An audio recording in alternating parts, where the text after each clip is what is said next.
Una ciudad distinta, lo sea o no, lo que sí que es Marbella es una ciudad amiga de la infancia, lo es desde hace años. Lo que ocurre es que igual que se es, y esto está reconocido por UNICEF, no es cualquier cosa, igual que se es, también se puede dejar de ser. Parece algo un tanto nimio, ñoño si quieren, pero tras esa denominación existe un compromiso firme de una ciudad de cumplir una serie de parámetros, y bueno es conocerlo para que nadie caiga en la tentación de pensar que es algo simbólico. Se ha producido un foro andaluz de ciudades amigas de la infancia, ciudades que comparten con Marbella esa condición, y en ella lógicamente ha estado representado nuestro término municipal, en este caso por la concejala de Izquierda Unida y de Derechos Sociales, naturalmente, Victoria Morales, a quien tenemos el placer de saludar una vez más. Victoria, ¿qué tal? Muy buenas. Muy buenas noches. Recién llegada, como quien dice, han pasado unos días, pero bueno, lo justo para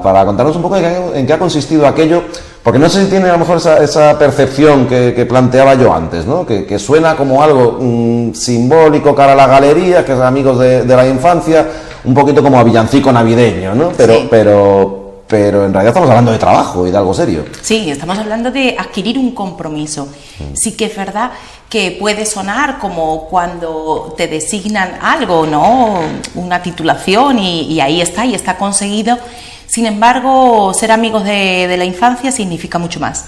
Se adquiere el compromiso y se presenta un proyecto donde Marbella como municipio decide comprometerse a trabajar en esos parámetros y tiene que ir cumpliendo esos parámetros año tras año. Es decir, no es algo que se consigue y se deja pasar, sino que exige cumplir con los protocolos de ser amigos reales de la infancia, trabajar de forma transversal, y eso hemos ido a debatir en Sevilla, en ese primer foro de Ciudades Amigas de la Infancia, donde nos hemos encontrado con municipios que ya tienen ese compromiso y han ido haciendo además proyectos diversos. Cada municipio, además, compartiendo, vemos que hay municipios que lo llevan todo más a la participación de la infancia, otros más a poner el conocimiento de la infancia pues a las instituciones, y creo que ahí Marbella estamos trabajando de forma transversal en todos los parámetros. Estamos intentando construir una ciudad amiga de la infancia desde todas las delegaciones, y trabajando con todas las delegaciones, y que todas las delegaciones anualmente hagan una aportación. ¿Qué es lo que aporta cualquiera de las delegaciones que tenemos para construir una ciudad amiga de la infancia, ¿no? Además es una continua construcción, porque la infancia y la adolescencia requiere actuaciones en todos los sentidos. Entonces, por supuesto que es un compromiso que hay que ir cumpliendo. No se puede quedar en algo estancado, porque igual que viene, UNICEF decide que pues ya no estamos cumpliendo con esos parámetros. El ser ciudad amiga de la infancia y de la adolescencia significa que todos trabajemos en pro de esos ciudadanos que serán nuestros referentes de futuro, y desde esa infancia tenemos que crear además algo que salió mucho, esos ciudadanos del futuro, esos ciudadanos críticos, esos ciudadanos que sean constructivos, esos ciudadanos que en el futuro nos gobernarán, serán nuestros maestros, nuestros médicos, con lo cual tenemos un futuro con el que tenemos que trabajar desde la infancia y año tras año, por supuesto, ir creciendo en ello. Hay ejemplos prácticos. Yo algunos lo conozco, otros me lo imagino. Me imagino que, por ejemplo, no llevar a cabo programas como el que se llevó a cabo este último verano, para que hubiera pues atención a los críos en los lugares oportunos, a través de comida y de actividades lúdicas, ¿no? para esa etapa, la realización de actividades o el fomento de actividades extraescolares, educativas y demás, o no poner en riesgo también a ese sector poblacional con determinadas actuaciones, como recuerdo, sin ir más lejos, que Marbella estuvo, si no cerca de perderse, al menos se puso en entredicho por parte de la institución correspondiente, dependiendo que depende naturalmente de UNICEF, con el tema de la estación de autobuses de San Pedro, por ejemplo, ¿no? Que podía haber Marbella perdido esa condición de ciudad amiga de la infancia. Por supuesto, el que la podía haber perdido, porque bueno, desde la plataforma contra la estación del Colegio María Teresa de León y que secundamos muchas organizaciones, considerábamos en su momento que no era ser digno de ser Ciudades Amigas de la Infancia un ayuntamiento que ponía una estación de autobuses con todas las consecuencias que llevaba en la puerta de un colegio. Y así tomó conocimiento UNICEF y efectivamente puso en cuarentena esta situación. Interesado por el tema, sí. Si esto es así, no... Sí, se les trasladó desde la plataforma este hecho y bueno, ellos lo pusieron en cuarentena para ver si realmente ese perjuicio podía hacer pues perder esa disposición y esa capacidad de ser ciudades amigas de la infancia. Está claro que eso no es cuidar en todos los aspectos a la infancia.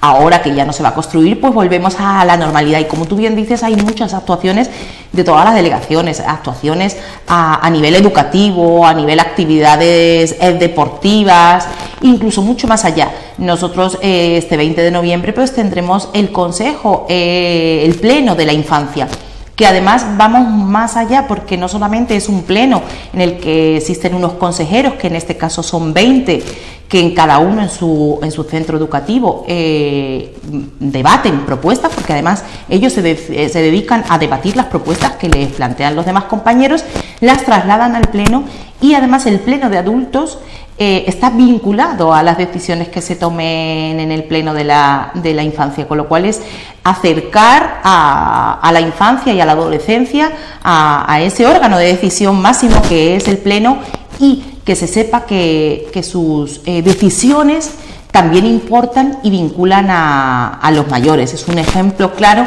de cómo podemos construir ciudadanos y que ellos además se sientan importantes dentro del término municipal, ¿no? Que sus acciones y sus decisiones importan y además vinculan a las acciones que va a realizar el gobierno.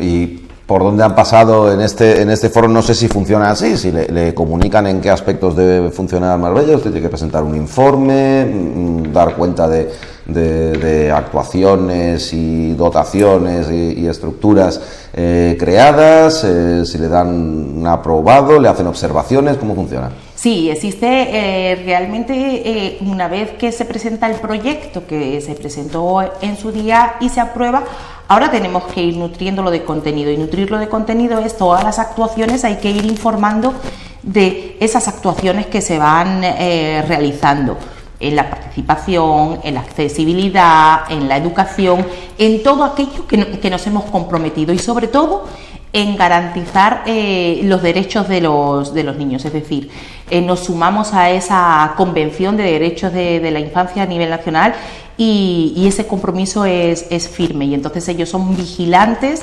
para que se cumpla todo aquello que se ha comprometido este municipio. Hay municipios que se comprometen en una fortaleza que consideren suya, pues puede ser en las actividades deportivas, otro solamente en la participación, y la verdad es que Marbella se compromete en todos los aspectos. Eso conlleva que todas las delegaciones tengan que informarnos y nos van informando de todas las actuaciones que van haciendo.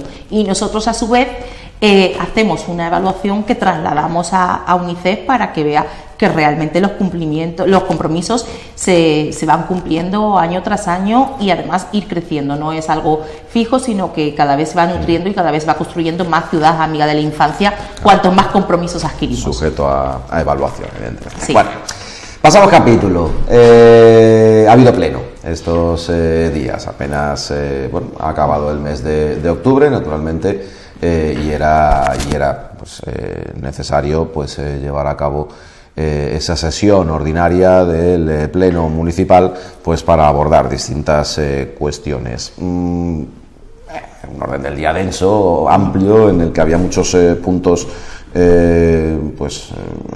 los que prestar atención, pero yo me voy a detener en el ya relacionado con Benavís, porque creo que marca un antes y un después, ¿no? El equipo municipal de gobierno, del que usted forma parte, en Izquierda Unida, pues llega al poder, se hace cargo del consistorio, y hay un primer objetivo que se plantea, que es frenar el deslinde con Benavís, frenar lo que en definitiva era la entrega de terreno de Marbella a Benavís. Claro, llega el archivo por parte de la Junta de Andalucía, llega una sentencia judicial que invalida lo planteado por el Plan General de Ordenación Urbana de Marbella para esa zona. En definitiva, queda frenado. Ahora, una vez frenado, de lo que se trata es de mirar hacia atrás y ver qué es lo que ha pasado hasta ahora y a ver si hay responsabilidades, a ver qué consecuencias trae lo ocurrido. Hablamos de tema económico, y posiblemente incluso legal. Claro, es claro que efectivamente hay un archivo de unas actuaciones y no se da un paso nuevo para regalarle terreno a Benavís. Eso queda claro con ese archivo. Pero nosotros vamos más allá. ¿Por qué vamos más allá? Porque además queremos que se cumpla lo que en su momento, en 2009, el Consejo Consultivo de Andalucía, que al final es ese órgano donde se deciden ciertas discrepancias, resuelve y hay que cumplir con ello. Y lo que nos exige son una serie de cumplimientos. Que se lleve y que se ponga a nivel cartográfico las lindes donde tienen que estar para que no se vuelva a generar ningún tipo de controversia y que se dirimen o se diriman todas las consecuencias económicas que ha conllevado esa situación irregular. Es decir, que en el Pleno lo que exigimos fue un paso más allá, que es exigir el cumplimiento. No es aquello que decía Félix Romero en el Pleno de otra vez traen el tema de Benavís porque de esto están sacando rédito. No, seguimos dando pasos.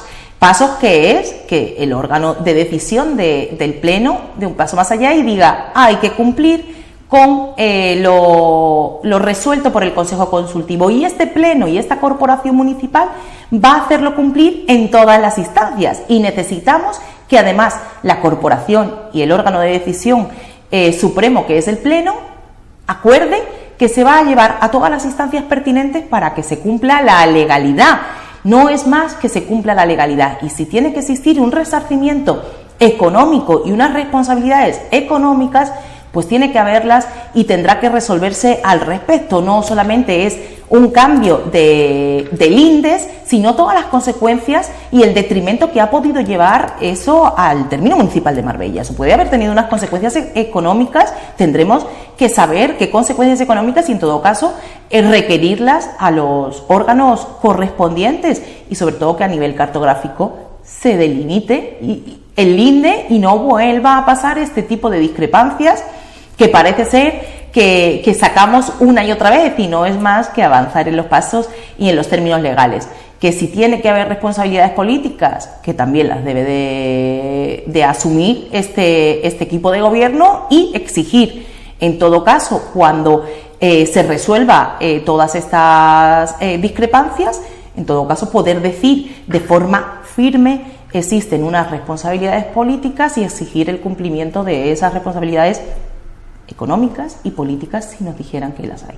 Políticas, incluso legales, por aquello de que tiene allí los... Bueno, claro, tampoco ha sido un acto que haya llegado a producirse, porque fue frenado por la Junta de Andalucía y por instancias judiciales, pero bueno, no se puede olvidar que en esos terrenos están las propiedades de la alcaldesa y de su entorno familiar, y del posible beneficio que pudiera haber tenido. No sé si se va a estudiar también el tema legal, si se ha podido infringir la ley de alguna manera. Por supuesto, vamos a tocar todos los ámbitos, porque no tenemos que dejar de olvidarnos que, estando la situación como está ahora, esa urbanización donde está cita la vivienda de la concejala Muñoz, antigua alcaldesa de este ayuntamiento, está urbanizada. ¿Qué he dicho antes? ¿Alcaldesa, concejala? ¿Qué habré dicho? No lo sé. Yo, la concejala Muñoz y exalcaldesa de este municipio, no me acuerdo actualmente y tras la resolución del archivo del expediente, está urbanizado en zona rústica. Con lo cual, efectivamente, existe una responsabilidad legal. ¿A quién le corresponde exigir esa responsabilidad legal? Pues vamos a ver si le corresponde a Marbella, que en su caso ya entendemos que no, porque no está en nuestro parte del término municipal, pero sí a Benavís, y Benavís tendrá que ser coherente con su ordenación del territorio y, si es un terreno rústico, exigir las responsabilidades legales que en todo caso le pudiera corresponder exigir a ese ayuntamiento. Y otro asunto también importante, en este caso lo planteaban ustedes desde Izquierda Unida. En Marbella se da una situación que resulta cuando menos paradójica, y si repasamos un poquito más el diccionario, buscamos otros adjetivos, seguro que se nos podrían ocurrir. De la noche a la mañana, con eso de que había crisis, pues pasamos de buscar energías renovables y tratar de cambiar el modelo energético a ponerle impuestos al simple hecho de que alguien tenga una placa solar y evite gastar más de lo necesario o gaste lo que en definitiva es una energía limpia, y eso está grabado con impuestos, y si lo hiciera más gente igual hasta con multa. Sí. Lo que ustedes han calificado, bueno, no solo ustedes, pero en diferentes foros ha calificado como el impuesto al sol, que es como si España dijera la parte de sol que nos da a nosotros es nuestra y por eso cobramos impuestos. Yo qué sé lo que dicen, si no tiene ningún sentido, ¿para qué vamos a buscarle mayor explicación, no? El caso es que eso se toma como percha pues para intentar cambiar un poco las cosas y volver de nuevo a ese camino que se había emprendido hace, pues no sé si 5, 6, 7 años, una década, en el que la humanidad, España, Marbella, todos en general parecíamos encaminarnos hacia otro lugar, ¿no? Eso también ha estado en este pleno. Sí, claro, efectivamente, como tú dices, es que al final es un impuesto al sol. Cuando hace unos años se empezó a potenciar y a subvencionar proyectos vinculados con las energías renovables, incluso a formar a personas para que trabajaran en este ámbito de trabajo, que se consideraba además que era beneficioso para el medio ambiente, y crear esa bolsa de empleos, esa diversificación de forma de trabajar con un medio ambiente más saludable, pues eso que hace unos años se subvencionaba y se formó además con dinero público a muchas personas, ahora se castiga. Se ha castigado desde el gobierno central y el gobierno central decide poner un impuesto al sol. Es que no puede llamarse de otra manera, porque es así, porque es pagar a los que realmente deciden poner placas solares y utilizar y hacer uso de energías renovables, gravarles con un impuesto, es decir, nos castigan, sino que el Partido Popular a nivel municipal también ha demostrado que está en la misma línea que su partido en el gobierno central, puesto que votaron en contra de exigir esa retirada. Vuelven a estar tanto el Partido Popular en el gobierno central como el Partido Popular en Marbella, que aunque quieran decir que no son lo mismo o quieran aparentar que no son lo mismo, son el mismo Partido Popular con las mismas políticas del Partido Popular, vuelven a beneficiar siempre al que sale siempre ganando, en este caso a las grandes compañías eléctricas, esas además de las que siempre hemos hablado, de las famosas puertas giratorias, donde van a parar de consejeros pues muchos de los gobernantes que han estado en el gobierno central de la nación, y cuando acaban su época política, pues quizás entran por esa puerta giratoria y entonces todos tenemos que pagar y seguir pagando a esas grandes eléctricas. Al final siempre salen ganando en este sentido los poderosos. Es más, la asociación de empresarios que llevan trabajando con el tema de energías renovables también hablan en ese mismo sentido. Es un grave perjuicio lo que se está haciendo, no solamente al medio ambiente, sino a toda la creación de empleo que podría llevar aparejada, y al final seguir consumiendo, que las tarifas sean totalmente abusivas. Somos el cuarto país de Europa en pago de electricidad. Pero claro, el cuarto país en Europa que pagamos más cara la electricidad, sin embargo nuestros salarios están por la cola de Europa, con lo cual imagínate tú la diferencia que hay, el coste que conlleva una familia, el pago de esa electricidad nos sale muchísimo más cara que a cualquier otro país europeo, puesto que los salarios no tienen ni punto de comparación. Al final, el Partido Popular sigue y se vuelve a liar con los más grandes. Es un punto de vista personal, ¿no? Pero con el paso del tiempo había dejado de oírse algo que se oía mucho hace quizás un par de décadas. Usted sería una niña, pero por entonces, pero cuando empezaban a surgir nuevas alternativas energéticas, siempre se decían así. Las compañías petrolíferas, eléctricas, demás, no van a permitir que ni los coches eléctricos, ni van a permitir que los hogares de las personas se abastezcan de electricidad a través de placas solares, no va a haber dinero para investigación porque no interesa. Y luego eso parecía cambiar hasta el punto de que había llegado a ser, se había dejado de ser tan pesimista, ¿no?, al respecto, y parecía haber avances. Sin embargo, lo que empieza a ocurrir es como que demuestra que era verdad aquello. Dices, es que no lo van a permitir. Y así tenemos, que todavía no tenemos coches eléctricos apenas en las carreteras. Bueno, sin ir más lejos, es verdad que la tecnología, porque tampoco hay la investigación suficiente, permite que todos los hogares, los establecimientos comerciales, etcétera, que pudieran abastecerse de energía a través de placas solares. Pero, por ejemplo, sin ir más lejos, yo, sin conocer mucho el tema, me imagino que la mayor parte de los edificios, un montón de edificios, podrían, por ejemplo, pagar la luz de la escalera, el ascensor, lo que son los gastos comunitarios, con placas solares. Claro. Lo que pasa es que les caería de impuestos, tal como lo hemos puesto aquí en España, les caería de impuestos la de Dios es Cristo. Esa es cuando en otros países nórdicos, que imagínate tú la diferencia que tienen de días de sol comparado con, por ejemplo, Marbella, pues claro, dirán, es que están totalmente locos cuando tienen una energía natural casi la totalidad de los días del año y podrían hacer aprovechamiento de ello.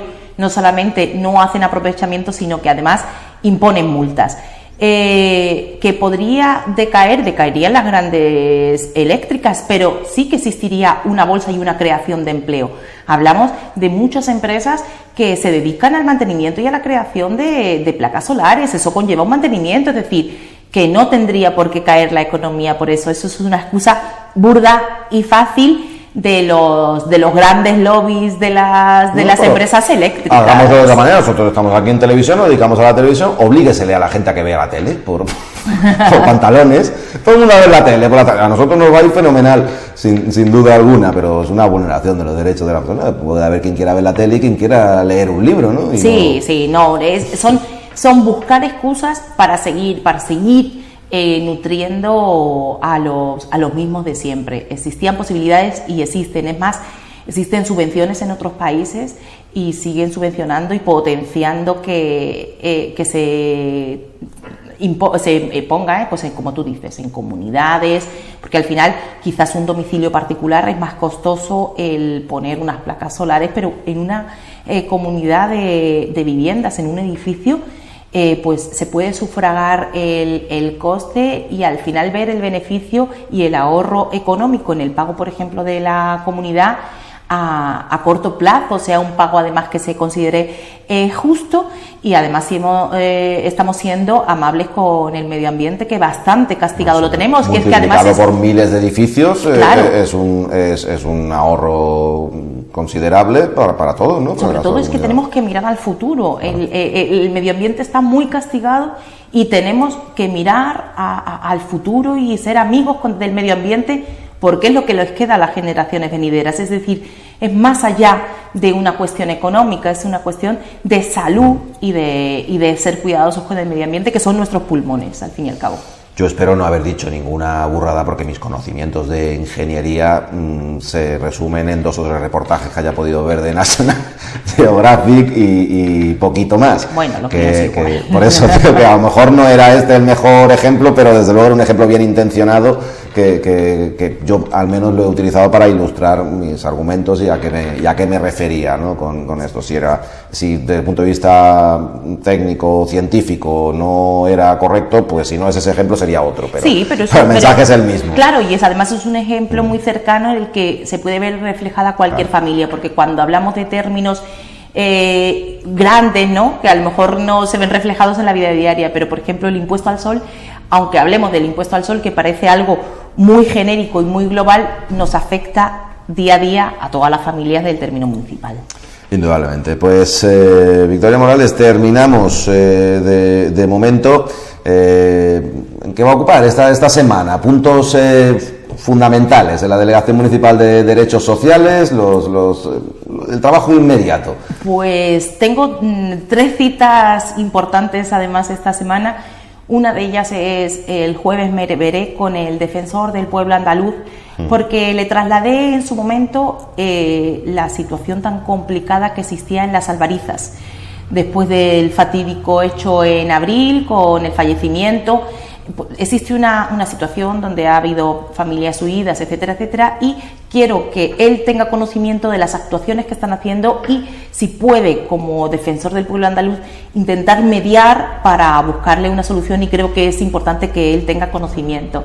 Otra de ellas es asistir como concejala de Derechos Sociales al congreso anual que se hace en Madrid de los directores y gerentes de servicios sociales, para seguir trabajando y avanzar en todos los trabajos que se hacen desde servicios sociales, la ley de dependencia, la renta mínima. Bueno, pues seguir nutriéndonos y coger todo lo que otros municipios, otras comunidades nos puedan aportar para trasladarlo aquí. Y por supuesto que estaré, no podía ser de otra manera, el sábado que viene en las marchas contra la violencia machista 7N. En Madrid, el 7N. También aprovecharé y ahí estaré, como no podía ser de otra manera. Este ayuntamiento estará representado en esas marchas contra la violencia machista. Pues eso, entre otras muchas cuestiones que podremos abordar cualquier otro día, que no va a ser hoy porque ya hemos terminado, se nos acababa el tiempo, y me queda el justito para agradecerle que nos haya acompañado aquí en esta mesa donde pues tratamos de contar cosas interesantes y sobre todo próximas a quienes nos están viendo, ¿no? Asuntos de cercanía. Como debe ser una administración local, claro, de absoluta cercanía al ciudadano. Victoria, muchas gracias. Muchísimas gracias. Y gracias a ustedes, cuídense mucho.